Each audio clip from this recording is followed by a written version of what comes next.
San Francisco, the city of the uncommon, the unforeseen, and the unexpected. People taking selfies at the Golden Gate Bridge, skaters training hard in front of the ferry building, business meetings happening at every corner. It's home to the hippie movement, the most open-minded place in the United States. Here you will find people from almost every country on Earth. Palo Alto, the heart of Silicon Valley, is just a few miles south of San Francisco. This is the place where pirates challenge all business rules. It's the perfect habitat for big ideas aimed at changing the world. Here, everything you need could be just one talk away. If you think it's all about capital and investors, you might be wrong. We want to bring you behind the scenes, show you what really happens in Silicon Valley's backstage, and give you the insider perspective on how it feels to start a company here. Welcome to Silicon Valley.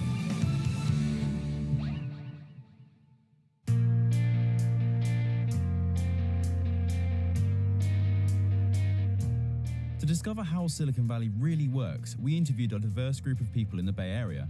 Founders who just started working their ideas, serial entrepreneurs, and investors. Near the Golden Gate Bridge, we met Jeremy, one of our friends who lives here.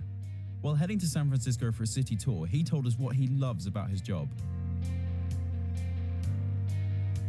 I've been teaching computer science this year, which has been a lot of fun. We've had the opportunity at my school to bring in some talent from industry. Like there's a guy from Salesforce and Yammer and Apple and Twitter who all come and actually co-teach a class with me. They come in a couple times a week and teach computer science to students who otherwise wouldn't have the opportunity in a public school. It's pretty cool to have top executives teaching you how to code in high school. Why are so many people flying over from everywhere in the world to build their company here? We stopped by Runway, a well-known incubator in town, to ask people like Justin, who moved here to create Birdie, an innovative smoke detector successfully funded on Indiegogo. It's amazing to be around other people who are going through the same things as you, to be in the same space where people are tackling the same type of issues as you on a day-to-day basis, and on the same level of crazy as you to be doing what you're doing. It makes life a lot easier. Right now it's 7 p.m.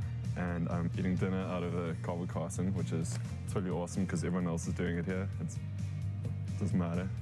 There's a bit of a DNA in this place for people who audaciously risk-taking, just pioneering, looking at what the next big thing is. You can see an executive from Twitter walking outside next to a homeless person, and they sometimes hard to tell who's the crazy one. A few desks away, we met Hon, who also relocated to San Francisco to build his startup. It's about March of last year, and I was in Houston at the time, and then we decided, you know what, if we're gonna swing for the fences and go all out, we wanna be where all the action is, and that's here in San Francisco. We moved here July of last year. I literally quit my corporate job, jumped on my motorcycle, packed my bags, and just rode up here. You know, back in Houston, I feel like there's maybe one startup event every month. Out here, there's like 3 startup events a day, right? There's so many great companies out here, so many great people, so many great mentors out here that, yeah, like I don't think our startup would be where it is if we hadn't been out here. There's so many of those serendipitous moments that have happened that have definitely given us a step up for our startup. 6 months ago, my co-founder and I went to a hackathon here in San Francisco, and you know, we just went to it for fun. And then it was thrown by Jason Calacanis, and then I just had a chance to meet some of his team members, and they said, hey, Hon, you should check out our launch festival.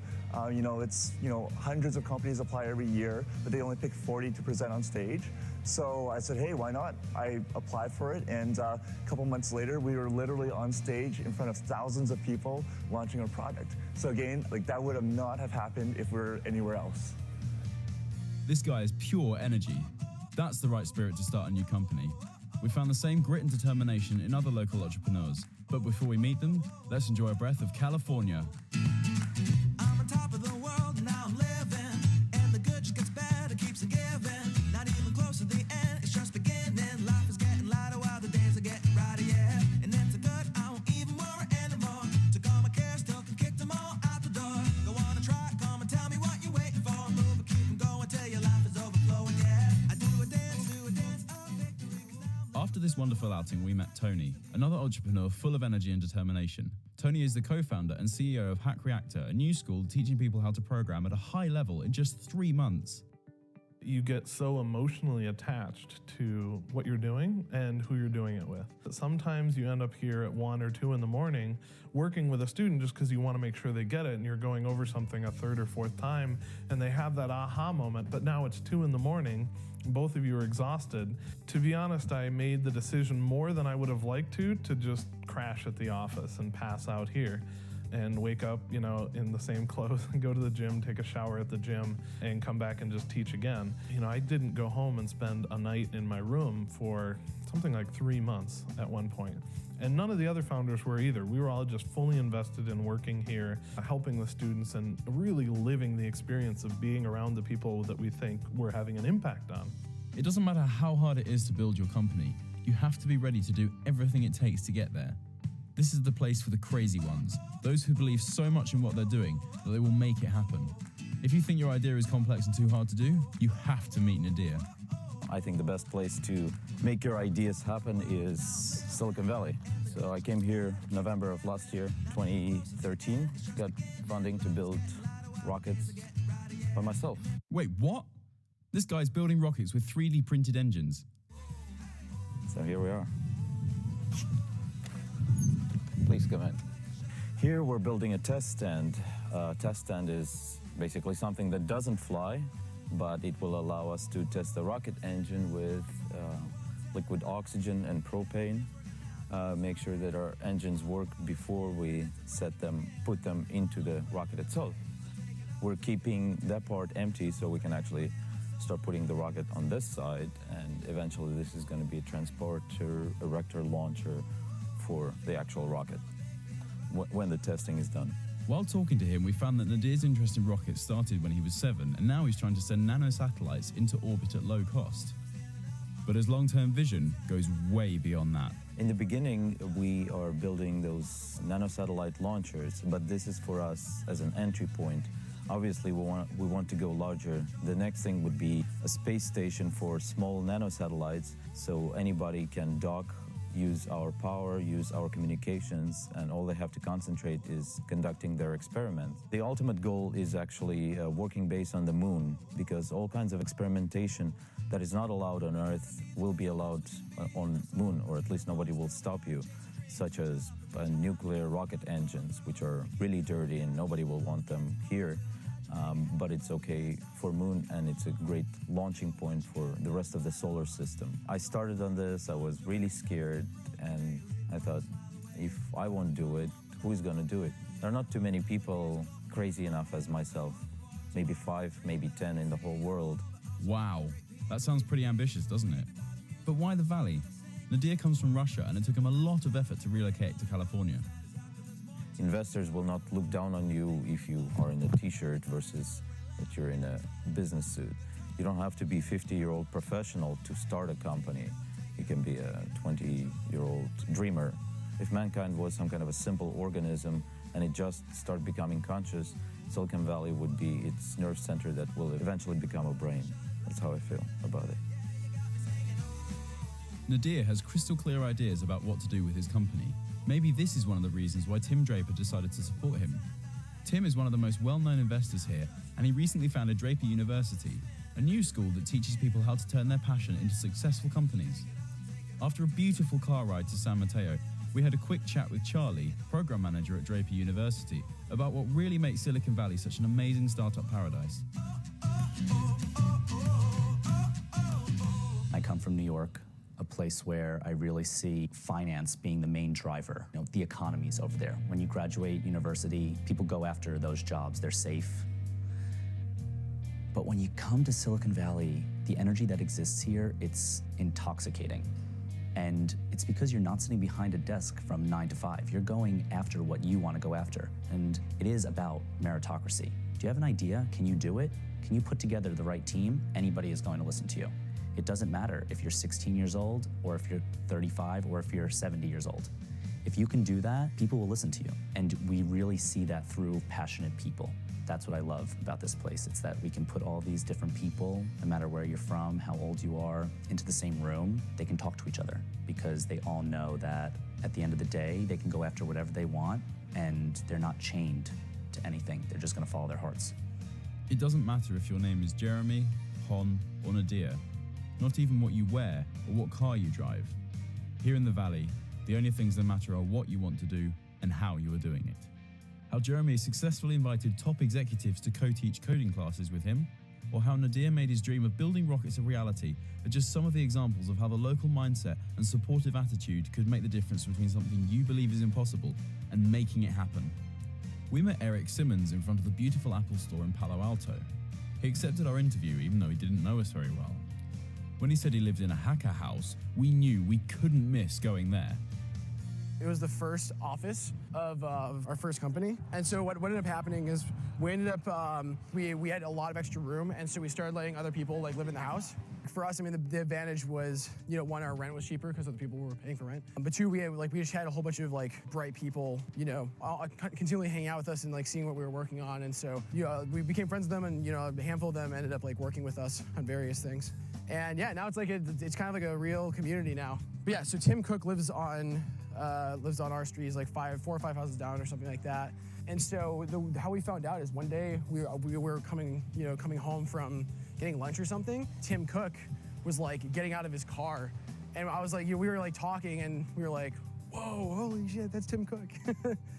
But one of the kids who was an intern at the time started like almost like stalking him and like waiting for him to like come out and like go get yogurt and stuff, so because he like wanted to shake his hand. And like Apple security came to our door and was like, yeah, like you guys need to stop like following Tim around.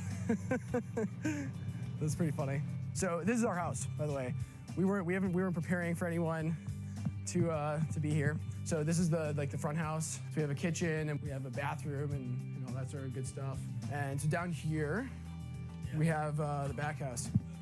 So yeah, so this is the back house. This is where a handful of us work out of. So again, like a work environment here, whiteboard, all that good stuff. Yep, kitchen, rooms. You should get a shot of this. So we have a pretty sweet shower curtain.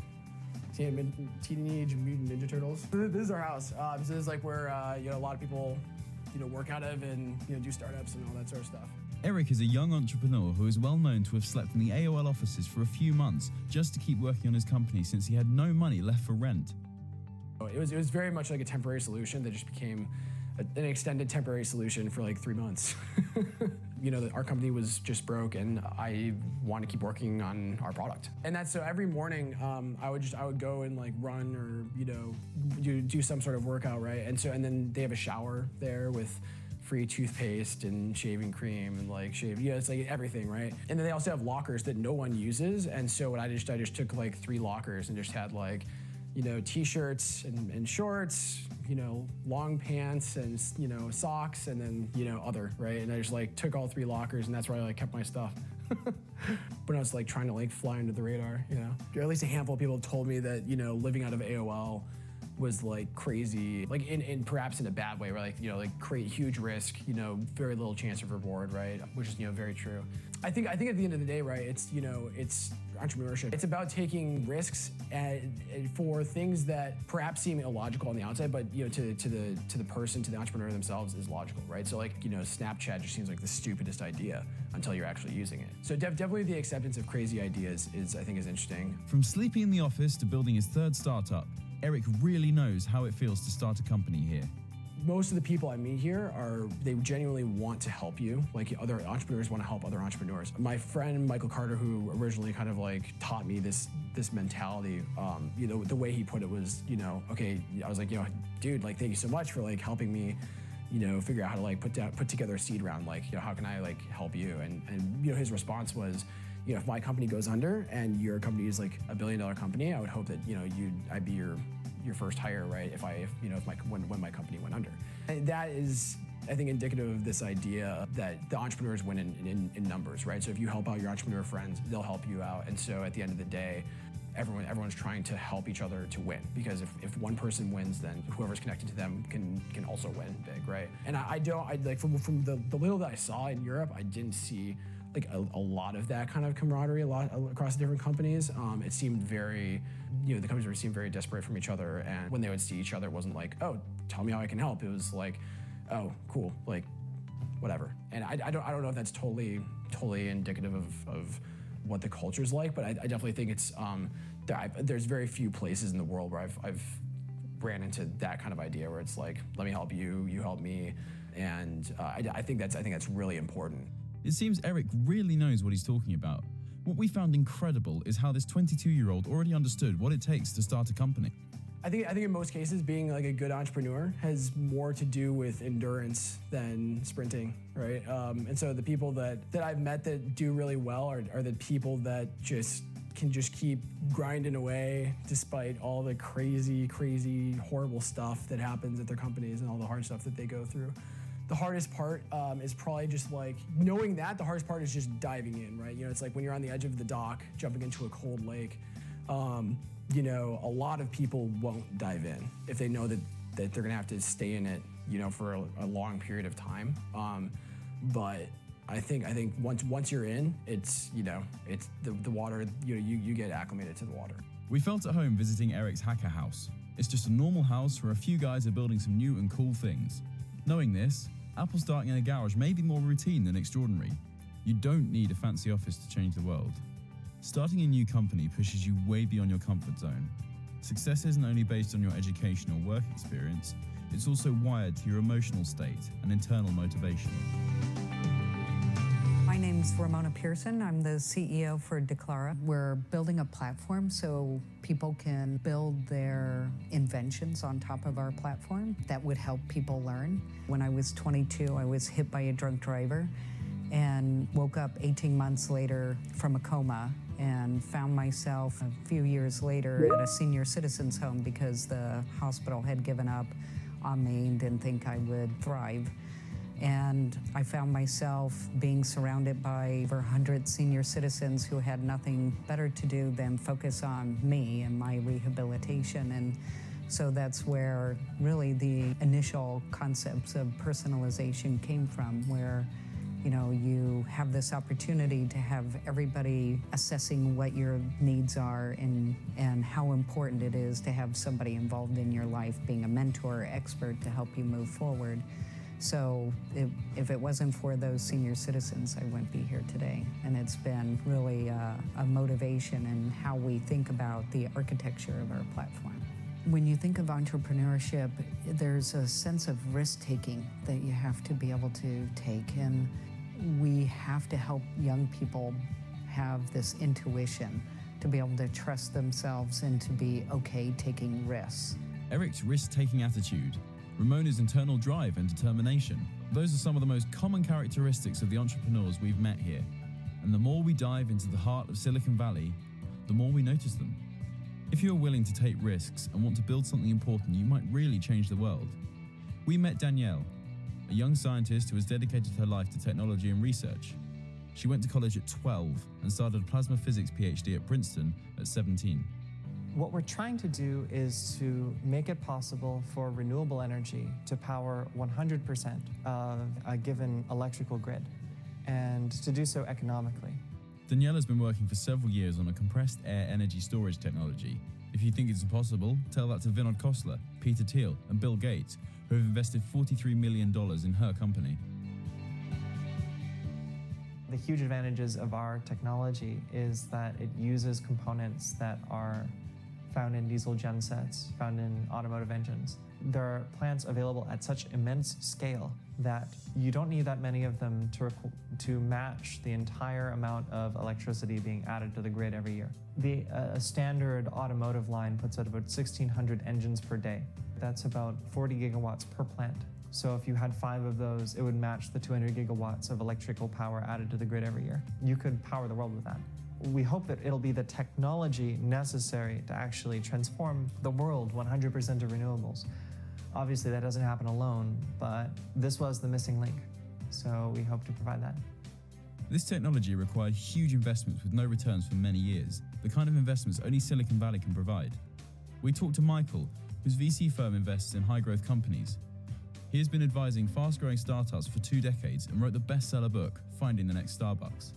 I think what makes the Silicon Valley VC unique is really, it's not about the capital. It's really about how do you help the entrepreneur bring his idea or her idea to life.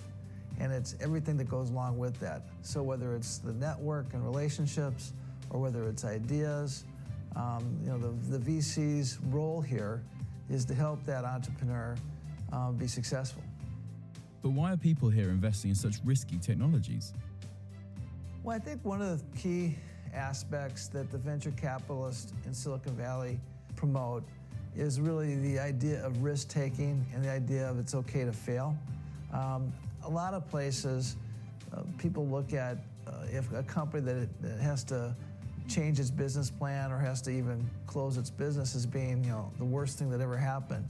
But I think what people have figured out here is that experience is all on the path of being successful. This is not an area that supports incremental type of ideas. It's not a place where we celebrate companies that have nice little niche businesses that make the handful of people happy.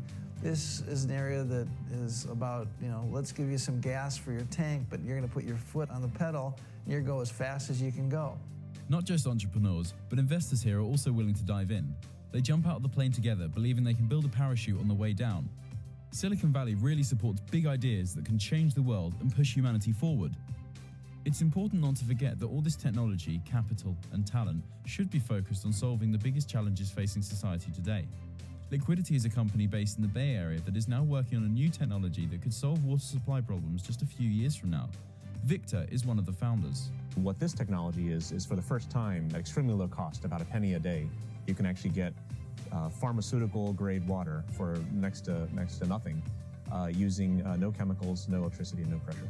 I think the motivation that inspires companies like Liquidity, as well as all the countless people trying to build these great startups, has to come from inside. It's an intrinsic motivation. It's a desire to try to build something great, to try to create a dramatic impact in the world. And that really is, if you look at human life, if you look at the things that really matter, there's only a few things that really, really matter to human life. And clean water happens to be one of them. I think the last several years with this great wave of companies in social media has been fantastic. But my deep, deep hope is that it's the practice round. I think if I look at the millennial generation, and they've really gone on, very deep into entrepreneurship, and they've gotten very excited about this. But you look at the really big problems in the world, and my hope is that the last few years was a practice round for the really big stuff. You think about hunger, water, shelter, basic levels of reducing poverty around the world. I was in Hong Kong recently, and people asked a successful entrepreneur what he felt was the #1 obstacle to entrepreneurship in Hong Kong, because Hong Kong is a great economic capital, but not known as much for being an entrepreneurial capital. And it was interesting because the people asking the question were expecting an answer. They were expecting him to say, well, we need more, initiatives. We need more government funding of research and incubators. And you know what he said? One word. He said parents. He said the parents were the single biggest obstacle to building entrepreneurship in Hong Kong. And what he meant is that every time a young person wanted to start a company, they couldn't get permission from their parents to do it. The parents would say, well, go work in an investment bank or go work in a trading house. And if you think about that, if the #1 biggest thing is parents, then that means it's all in here. And we've been putting all of our efforts on trying to do other things, but ultimately it's a cultural change process. So if you're trying to build ecosystems, you've got to change the wiring in the human mind. When people think of Silicon Valley, and you ask the people here, this place like this, and you say, what is Silicon Valley? And they'll tell you, in some way or other, they'll say the same thing, which is, it's actually not a place at all. It's a state of mind. And so if states of mind are fundamentally what cause places like this to emerge, then how do you recreate states of mind everywhere else? Because you never know where it's going to come from. Changing states of mind drives macro-scale economic development and creates jobs and lifts people out of poverty. That's revolutionary. It's actually radical. And that, I think the need for that message to get out to people that are leading systems, leading governments, leading our communities is critical, because that's the future. Silicon Valley is not just a place, it's a state of mind. You feel it talking to people, sitting in a cafe, looking into someone's eyes. You know you can trust them. You know you can make it happen. The energy you get is limitless.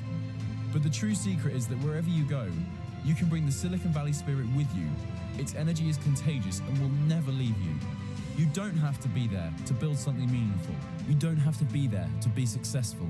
You know, if you're in a city where there's no access to capital, there's no access to incubators, there's no access to co-working spaces, guess what? You're like 99% of the rest of the world. Fly into Silicon Valley, attend to some events, meet a bunch of people, grow your network, learn from everyone, go back home and get to work. You know, if you want to start a business, go freaking make it happen. If your city doesn't help you, start thinking outside the box. Be the pirate of your ecosystem. The real Silicon Valley is something inside you. If you start shaping your behavior, if you start to be open and helpful, if you start thinking big, you will influence those who surround you. Welcome behind the scenes of Silicon Valley. Welcome to the mindset that allows you to change the world.